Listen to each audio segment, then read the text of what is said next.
السلام عليكم. بونجور تو الموند.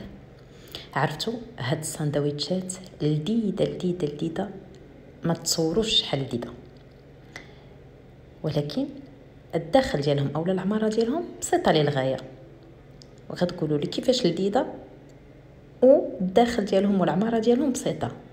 غنقول لكم السر في هاد الخبز ديال الساندويتش، رائع غزال. داكشي علاش ضروري بغيت نتقاسم معكم الوصفه ديالو اليوم. Alors ces sandwichs, ils sont tellement bons, tellement appétissants. Sauf que leur garniture, elle est très simple. Vous allez me dire comment ça se peut ou comment ça se fait que le sandwich il soit tellement bon alors que la garniture elle est vraiment très simple. Je vais vous dire, le secret, c'est dans ce pain à sandwich. Il est tellement savoureux que j'ai pas hésité un moment à partager la recette avec vous. بلا ما نطول عليكم غنخليكم مع الوصفه ديال هذا الخبز ديال الساندويتش الرائع. Sans plus tarder, je vous laisse avec la recette de ce pain magnifique. باش غنصاوب هاد لي بان بور ساندويتش ديالي غادي نحتاج 500 غرام ديال دقيق القمح الصلب او لا الفينو. انا استعملت هنا الفينو. غادي نحتاج 300 مليلتر ديال الماء دافي. بطبيعه الماء نقدر نزيد شي شويه. نحتاج معلقه نص معلقه كبيره عفوا ديال الملحه، معلقه كبيره ديال خميره الخبز حبيبات، 2 معلقات كبار ديال زيت الزيتون. غنحتاج بعض الحبيبات او حبات البافو. غنحتاج تحميره وغنحتاج شويه الزعتر. Alors donc pour préparer mes pains pour sandwich aujourd'hui, je vais avoir besoin de 500 g de farine de blé dur, 300 ml plus ou moins 300 ml d'eau tiède. Bien sûr, je vais ajuster selon la consistance de la pâte que je vais avoir. Je vais avoir besoin d'une demi-cuillère à soupe de sel, une cuillère à soupe de levure sèche de boulanger, 2 cuillères à soupe d'huile d'olive. Je vais avoir également besoin d'origan, de paprika et de graines de pavot.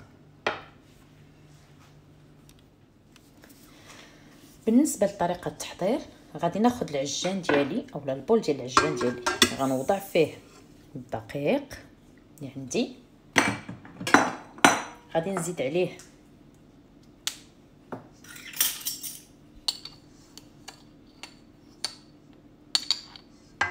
خميره الخبز حبيبات. Je vais prendre le bol de mon pétrin. Je vais y mettre la farine, la levure.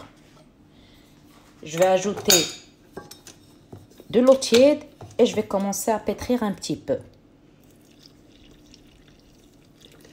غادي نزيد عليهم الماء الدافي اللي عندي وغادي نبدا نعجنهم.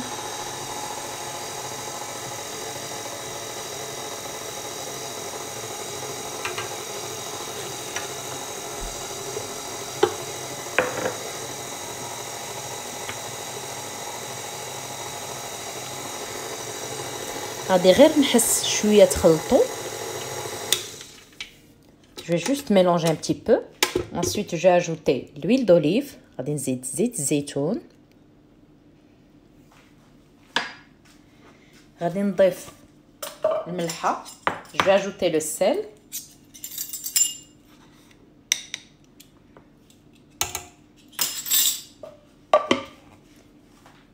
Et je vais ajouter une cuillère à soupe à peu près de graines de pavot.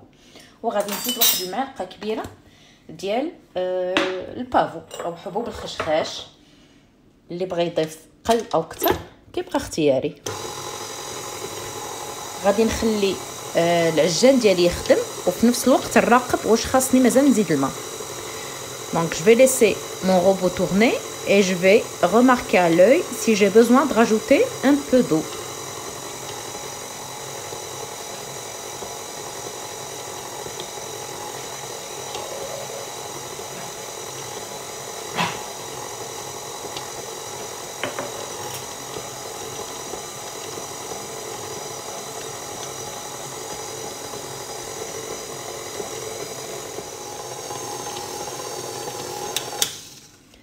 انا هنا ما زدتش الماء وملي بدات تكون العجينه ديالي صافي غادي نخليه دابا يتدلك لمده ديال واحد 8 حتى ل 10 دقائق.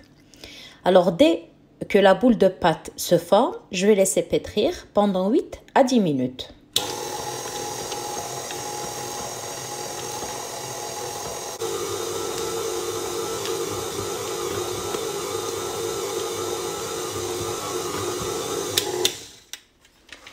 من مور ما دازت 8 دقائق حصلت على واحد العجين رطب ومتجانس. Donc après les 10 minutes, moi j'ai laissé que 8 minutes, j'ai obtenu une pâte souple et lisse. Donc je vais la couvrir et je vais la laisser lever pendant 1 à 2 heures selon la température en fait de votre cuisine, de votre غادي نخلي غادي نغطي هاد البول ديالي او هاد العجين ديالي وغادي نخليه يخمر لمده ديال تقريبا واحد ساعه حتى لساعتين على حساب درجه الحراره اللي عندكم في المطبخ. هذا شكل العجين ديالي من مور ما خمر اولا تضاعف الحجم ديالو. غادي نخويه من الهواء. Donc voilà, après la levée,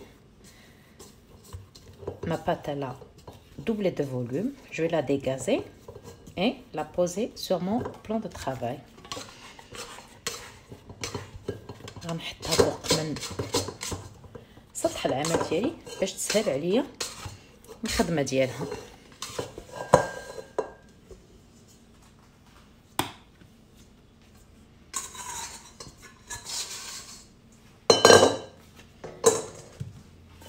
غادي ندير شويه فقط الدقيق باش ما تلصقلياش.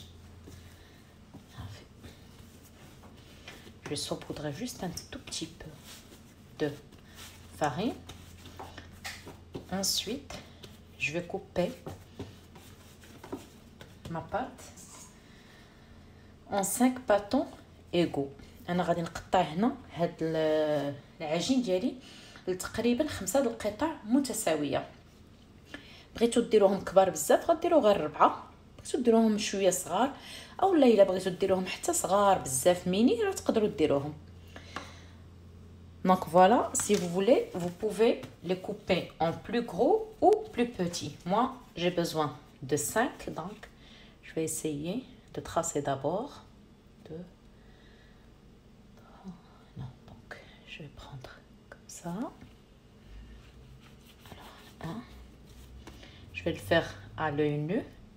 غادي نحاول غير بعيني ميزاني نقطع 5 ديال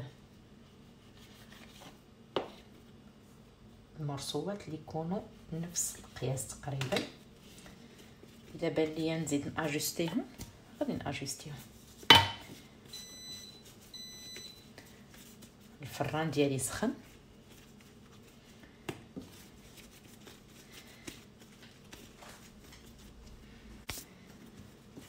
بالنسبه للفران اللي غادي نطيب فيه هاد لي بان ساندويتش ديالي غادي نسخنو على 220 درجة عفوا. Donc pour le four que je vais utiliser pour la cuisson de mes pains sandwich, je vais le préchauffer à 220 degrés. هنا غادي نحاول نديرهم على شكل مربع.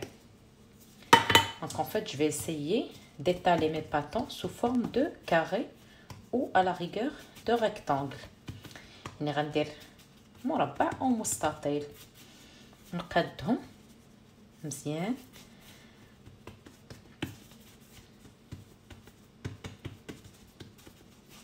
غادي الا اضطريت غادي نقاد الجوانب غادي نصاوبها بواحد السكين.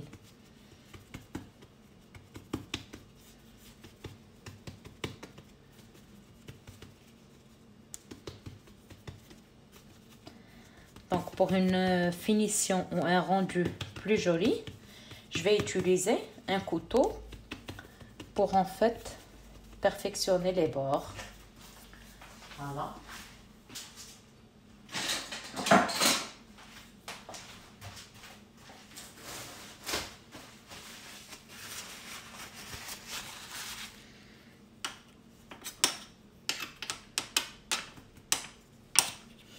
انا غنحاول غير هكا، لكن الا بان لي انني خصني غادي نديرهم في اللاطه ديالي ديال الفران ونخليهم حتى نسالي جميع هاد العجين اللي عندي. عاد نقول لكم شنو غنديروا من بعد.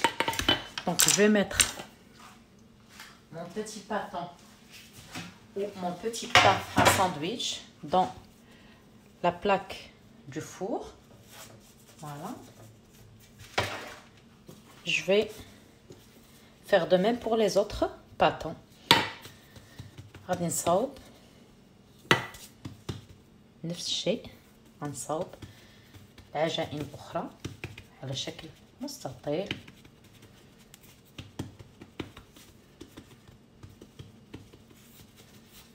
نقد بالسكين دائما. الا احتاجيتو تقطعوا الجناب تقدروا تقطعوهم بالسكين باش يكون عندكم واحد المنظر زوين وصافي. شكلا غادي يجيو زوينين ويجيو في نفس القياس. Donc en fait quand on a juste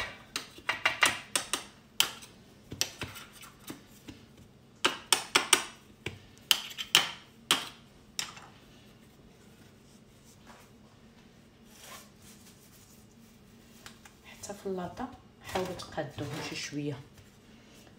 Donc même sur la plaque du four on peut encore continuer à les ajuster ou alors perfectionner la forme. Voilà.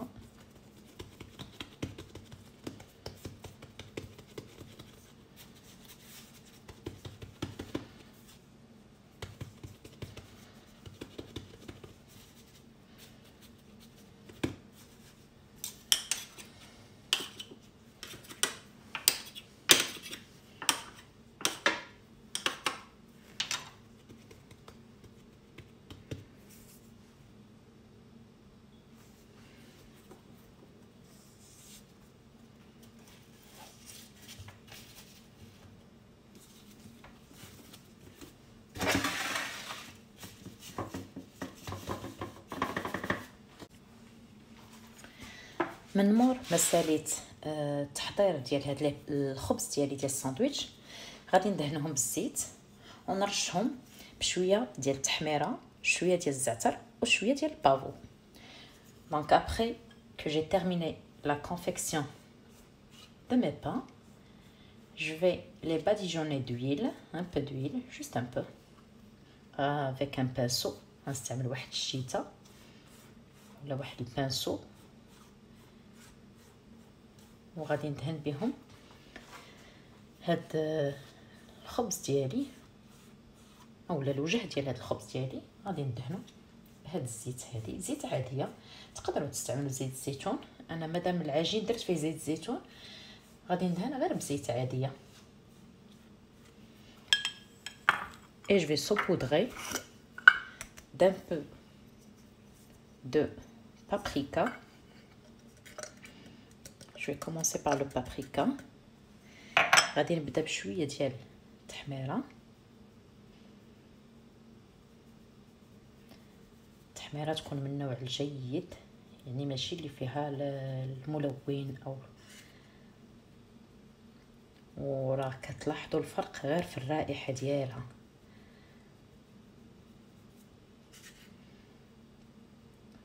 التحميره اللي كتكون مصوبه بالنيوره كتكون رائحه ديالها زوينه بزاف، يعني ما كيكونش داخلين فيها الملون او كتكون طبيعيه. دونك dès que j'ai saupoudré de paprika, je vais saupoudrer d'un peu de graines de pavot. يعني انا العجين درت فيه الكرين بافو، يعني الا ما بغيتوش ديروه يعني تكتفيو غير بداك اللي درتو في العجين ماشي مشكل، يعني كيبقى اختياري. Donc moi j'ai déjà utilisé, comme vous l'avez remarqué, le pavot dans la pâte. Donc si comme moi vous l'avez fait et que vous ne voulez pas encore rajouter du pavot à l'extérieur, vous pouvez vous en passer. واخيرا غادي نضيف شويه الزعتر، غادي نحاول نحكو غير ما بين يديا. Ensuite, je vais rajouter un peu d'origan au-dessus. Voilà.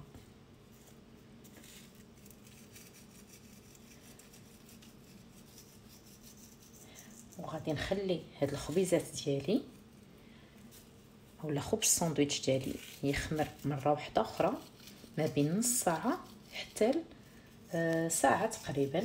دائما كتبقى على حسب الجو اولا درجه الحراره ديال المطبخ ديالكم. Et je vais encore laisser lever mes pains pendant une demi-heure à 1 heure. من مور ما خمر البان بور ساندويتش ديالي اولا خبز الساندويتش ديالي غادي ندخلو الفران اللي مسخن كيف قلت لكم على 220 درجه لمده ديال تقريبا واحد 15 دقيقه. Donc après la deuxième levée de mes pains pour sandwich, je vais les enfourner à 220 degrés pendant 15 minutes à peu près. هذا كان الخبز اولا الوصفه الخبز اللي تقاسمت معكم اليوم. نتمنى ان الوصفه تكون نالت الاعجاب ديالكم. ما تنساونيش بلايكاتكم وتعاليقكم كالعاده. Voilà, c'était la recette du pain sandwich que je voulais partager avec vous. J'espère que la recette vous a plu et j'aimerais beaucoup lire vos commentaires et vos likes. Après les نقول لكم تبقاو على خير. À très bientôt.